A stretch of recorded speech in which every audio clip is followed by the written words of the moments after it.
If you want more control over who can see your TikTok videos, the platform gives you several powerful privacy tools. Whether you want to hide videos from everyone, limit them to friends, or block a specific person, you can do it in under a minute.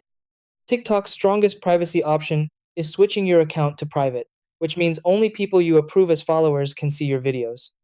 To do this, open your profile, tap the three-line menu in the top right, go to Settings and Privacy, then Privacy, and toggle Private Account on.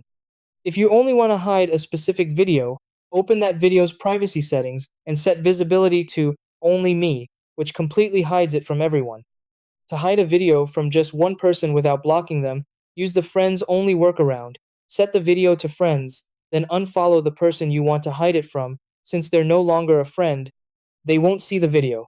If you want a permanent and complete solution, blocking is the most effective option. Go to the user's profile, tap the three dots or arrow, and select Block. Once blocked, they cannot see your videos, interact with your content, or even find your profile.